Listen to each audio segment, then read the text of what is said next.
जोधपुर जिले से ये बड़ी खबर, जहां ट्रेन में आधा दर्जन से अधिक यात्रियों से लूट की घटना सामने आई है। मारवाड़ जंक्शन के पास की ये घटना बताई जा रही है।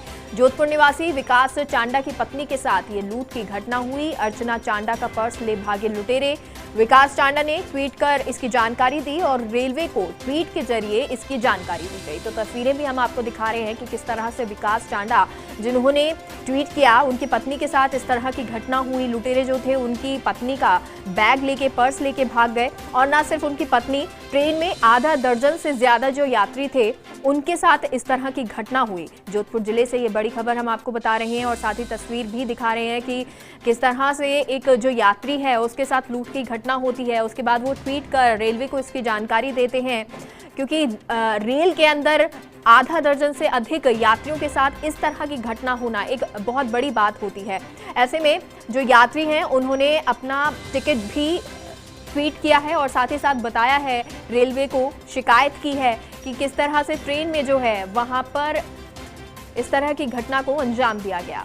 तो जोधपुर से ये खबर हम आपको बता रहे हैं और साथ ही साथ तस्वीरें भी हम आपको दिखा रहे हैं।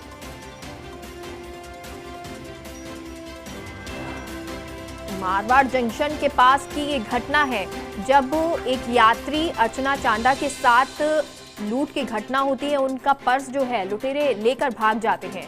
ऐसे में उनके पति ने रेलवे को जानकारी दी और ट्वीट के जरिए उन्होंने जानकारी दी। टिकट भी उन्होंने अपनी फोटो जो थी उसकी लगाई, साथ ही साथ स्क्रीनशॉट भी भेजा और रेलवे को ट्वीट किया कि किस तरह से जो है लूट की घटना होती है। और न सिर्फ एक यात्री के साथ बल्कि आधा दर्जन से अधिक यात्री थे जिनके साथ इस तरह की लूट की घटना होती है। मारवाड़ जंक्शन की पास की ये घटना बताई जा रही है और इस घटना में आधा दर्जन से अधिक यात्री जिनके साथ इस तरह की घटना हुई, जो लुटेरे थे, किसी का पर्स लेके भाग गए। कितना नुकसान हुआ है लोगों को, ये फिलहाल अभी खुलासा नहीं हुआ है और यात्रियों ने भी क्या शिकायत दर्ज करवाई है ये भी फिलहाल नहीं पता है। लेकिन एक जो यात्री हैं अर्चना चांडा, उनके साथ भी इस तरह की घटना हुई तो उनके पति ने ट्वीट कर जो रेलवे था उसको इसकी जानकारी दी।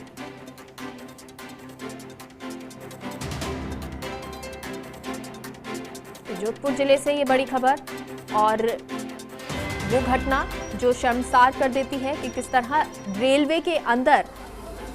के अंदर इस तरह की घटना होती है। और ये तस्वीरें भी हम आपको दिखा रहे हैं, वो गाड़ी, वो रेल जिसके अंदर ये घटना हुई है और सिर्फ एक यात्री के साथ नहीं बल्कि आधा दर्जन से अधिक यात्रियों के साथ। ऐसे में ये बड़ा सवाल उठता है कि सुरक्षा व्यवस्था क्या लापरवाह है, सुरक्षा वहां नहीं थी, पुलिस नहीं थी, या फिर और जो यात्री थे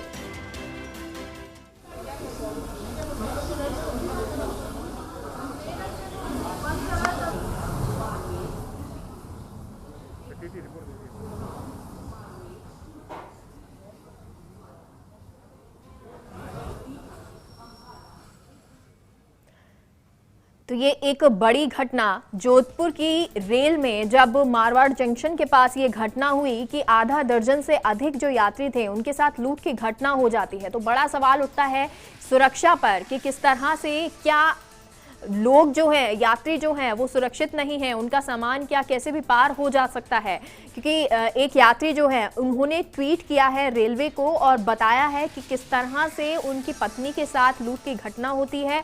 पर्स जो है वो लुटेरे लेके भाग जाते हैं। तो इस तरह से सरेआम लूट की घटना होना, ये एक बड़ा सवाल सुरक्षा पर भी होता है। साथ ही साथ क्या उस वक्त पुलिस थी या जो जवान थे वहां पर या जो टीटी थे, क्या किसी को भी इसकी जानकारी नहीं थी? क्या आधा दर्जन से अधिक लोगों के साथ पहला मामला नहीं है। जिस तरीके से मारवाड़ जंक्शन के पास लूट की घटना हुई है, अब यात्री जो है या जोधपुर रेलवे स्टेशन में पहुंचे हैं और एक तस्वीर देखिए कि किस तरीके से जो परेशान यात्री हैं वो अपनी बात बता रहे हैं, लेकिन अभी भी पुलिस के पास कोई सवाल का कोई जवाब नहीं है। वजह ये साफ है क्योंकि अगर कहीं ना कहीं सिक्योरिटी वाले होते हैं तो शायद उनकी हिम्मत भी नहीं पड़ती।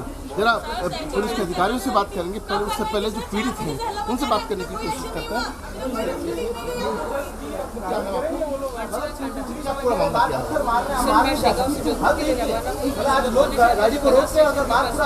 और आए और उन्होंने पर्स चुरा के लेके गए। बाजू वाले कंपार्टमेंट में आंटी थी, उनका उन्होंने ज्वेलरी और वो सब कुछ चुराया। मैं दौड़ी उनके लिए लेने के लिए, तो उतनी देर में वो छलांग लगा के नीचे उतर गए। अगर मैं उतर जाती तो पीछे मेरी बच्ची का क्या होता? वहाँ पे एक कोई सिक्योरिटी गार्ड नहीं था, ना कोई आरपीएफ था, कुछ भी नहीं था। ये बच्ची जब उतरी तो इसका नाखून टूटा, इसकी ब्लीडिंग हुई है, पर वो लोग लेके भाग गए और नीचे जाके उन्होंने गेट बंद कर दिया। सर क्या लगता है आपको सुरक्षित यात्री? रेलवे पे तो बिल्कुल भी ट्रस्ट नहीं कर सकते सर, बिल्कुल भी। आरपीएफ वालों एक जना भी नहीं था वहाँ पे कि हम लोग किसको चिल्ला करके भी बुलाएं तो कोई भी नहीं आने के लिए तैयार था। उसके बिना वो टीटी अगर वहाँ पे आ रहा है, कोई अटेंडेंट नहीं था, कोई आरपीएफ वाले नहीं थे, टीटी को बोल रहे तो बोले मैं क्या करूँ, मतलब देवर लाइक कि वो लोग अपनी रिस्पॉन्सिबिलिटी झटक रहे हैं। कोई भी नहीं मान रहा है। यहाँ पे भी अभी भी आरपीएफ की टीम यहाँ आपके सामने खड़ी है, लेकिन वो लोग भी सिर्फ डिनाई कर रहे हैं चीजों को। अब सुरक्षित नहीं है रेल के अंदर। कैसे सुरक्षित है? हमारा सामान ही छीन गया और चिल्ला रहा है, मुंह से चीख रहा है और हमारे हाथ से हमारे आंखों के सामने चीज ले जा रहा है, तो हम कैसे सुरक्षित हैं? अगर हम ज्यादा करते तो कोई मार वार देते, कुछ भी कर सकते थे वो। अब देखिए कि तीनों जो महिलाओं ने जो बात अपनी कही है उससे साफ तौर पर जाहिर होता है कि कहीं ना कहीं गड़बड़ी कुछ। सर क्या किशन जी, क्या किस तरह से क्या एक्शन अब आप ले रहे हैं आप? सर ऐसा है, ये जो घटना बता रहे हैं वो बनास स्वरूपगंज के पास की बता रहे हैं, ठीक है ना। और उसके बाद में मारवाड़ में इन्होंने गाड़ी जो रोकी, उसके बाद में सूचना दी है, उसके आधार पे गाड़ी में जो वहाँ के जो पुलिसकर्मी हैं साथ आए हैं, उन्होंने एफआईआर ले ली है। और अब जो भी है हम आगे की कार्रवाई करेंगे, जैसे स्पेशल टीम बनाना करना। अभी भी हमने थोड़ा टाइम पहले ही हमने एक चोरों की गैंग पकड़ी, इसमें काफ़ी 102 में कम से कम 8-10 थैले भी बरामद किए हैं। और यहाँ पे जो लैपटॉप वगैरह गए, मोबाइल गए, वो भी हमने बरामद किए। देखिए आज की घटना 4:30 बजे की बता रहे हैं, तब से लेकर के पुलिस का आपका कम्युनिकेशन सिस्टम कहाँ गड़बड़ा था कि बीच में कहीं भी आरोपी अब तक गिरफ्तार नहीं किया जा सका? कम्युनिकेशन की कोई ऐसा गैप नहीं है, अलबत्ता हमारे उच्च अधिकारियों के भी फ़ोन हमारे पास में आ गए थे। और अब रही बात रनिंग में जो भी ऑफेंस होता है, वो बोली चाहे तो आगे के पुलिस स्टेशन में मुकदमा दर्ज किया जा सकता है। अब एफआईआर दर्ज करवा रहे हैं, क्योंकि जो साथ में जो इनका जाब्ता आया, उन्होंने एफआईआर ली है चलती ट्रेन में ही। पर उस वक्त कह रहे हैं कि ट्रेन में कोई भी सिक्योरिटी गार्ड नहीं था, न आरपीएफ का, ना जीआरपी का था। ऐसी क्या, अगर कोई होता तो क्या घटना हो सकती थी? सर ऐसा है, हर डब्बे में कोई गार्ड होता नहीं। हो सकता है इसमें कितने जाब्ता लगा हो, मुझे इतनी पूरी जानकारी नहीं है। स्पेशल कौन सी ट्रेन में लगे हैं ये मुझे इतनी अभी जानकारी में नहीं है, पता करूँगा मैं। तो आप देख सकते हैं कि ये तस्वीर सामने है कि हर सिक्योरिटी गार्ड जो है हर डिब्बे में जब नहीं होता है तो ऐसे में किस तरह के हालात हो सकते हैं। देखिए कि परिवार परेशान है। क्या आपको लगता है कि जब हम नरेंद्र मोदी कहते हैं कि हमारा रेलवे सिस्टम बहुत अच्छा है, आज उस सिस्टम की पोल खुलती नजर आ रही है? सर मैं ये कह सकता हूँ कि जब मुझे 4:30 बजे मेरी वाइफ का फ़ोन आया कि मेरे साथ चोरी की वारदात हुई है, तो इनको मैंने जब बोला कि आप है ना पुलिस वालों से इन्फॉर्मेशन लो, जब मारवाड़ जंक्शन तक इनका फ़ोन आया कि मेरे को किसी भी तरह की सपोर्ट नहीं मिल रहा, तो मैं ये मानता हूँ कि अपने पुलिस वालों की या जो भी हो, मैंने पीएमओ इंडिया पीयूष गोयल को ट्वीट मारा। उस ट्वीट की इमीडिएटली इफेक्ट ये हुआ कि मेरे पास रिपोर्ट आई और इन्होंने उसी वक्त कार्रवाई की। बट मैं ये कहना चाह रहा हूँ कि ये कह रहे हैं कि हमारे टीटी को डब्बे में बंद कर दिया गया है, बाहर लोग पत्थर लेके खड़े हैं, हम जाएंगे तो हमारे पे पत्थर मार दिया जाएगा। तो आज तो ये सामान शुरू है 15 से 20 लोगों का, कल किसी बच्ची, मेरी 9 साल की बच्ची थी, उसके साथ कुछ हो जाता तो उसकी कौन जिम्मेवारी लेता सुबह 4:30 बजे? देख सकते हैं कि तस्वीर सामने पीएमओ का जब सूचना की गई तो ट्वीट पर तो ध्यान दे दिया गया, लेकिन जो अलर्टनेस है वो कहीं ना कहीं जीरो रही है। 4:30 बजे की घटना से लेकर अब तक कोई भी व्यक्ति गिरफ्तार नहीं हुआ है। टीटी को जब कहा गया तो टीटी ने कह दिया मैं क्या करूं, और कहीं ना कहीं जिस तरीके से पुलिस अधिकारियों ने बिल्कुल, तो बड़ी लापरवाही आरपीएफ की, क्योंकि आरपीएफ भी वहां मौजूद नहीं थी, जवान कोई मौजूद नहीं था, और क्योंकि जो एक बोगी है उसमें इस तरह की घटना होना ये एक बड़ा सवाल होता है। राजीव हमारे सहयोगी हमारे साथ जुड़े हुए हैं। राजीव, क्योंकि जो घटना है वो तो आपने बताई, कितनी बोगी में ये घटना हुई है और कितने जो लोग थे, लुटेरे थे, वो कितने लोग थे?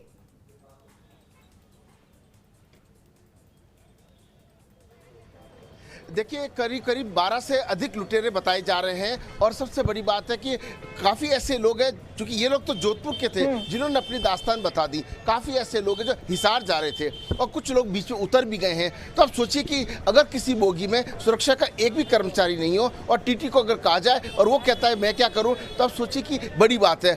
आधा दर्जन से अधिक लोगों के साथ लूट की बात तो इधर सामने आई जो मारवाड़ के आसपास के हैं। बाकी अगर पीछे से जो लूट होती आई है उसका अभी तक पता नहीं लग पाया। सबसे बड़ी सिक्योरिटी किस किस की जिम्मेदारी थी, उनको अगर गाज नहीं गिरेगी जब तक रेलवे में सुरक्षा होना मुश्किल मुश्किल है। ये जो वारदात है ये सबके सामने, हालांकि पुलिस का दावा है कि अब इससे पहले जो लूट की घटनाएं हुई है उसको हमने खोलने में कामयाबी की है, लेकिन सवाल यह है कि अंदर लुटेरे घुसे कैसे, अगर घुस भी गए तो इस तरह की वारदात को अंजाम कैसे दिए, कई तरह से सवाल है। जी वेगा जी, और राजीव देखिए, क्योंकि लुटेरे घुसे और 12 अगर लुटेरे हैं तो ये एक बड़ा सवाल होता है, क्योंकि एक ही बोगी में तो वो लूट की वारदात को अंजाम देंगे नहीं, और बोगियों में भी गए होंगे। तो ऐसे में क्या किसी को कुछ नहीं पता चला सुबह 4 बजे, क्योंकि लोग भी चिल्ला रहे होंगे जब उनके साथ इस तरह की लूट की वारदात हुई होगी?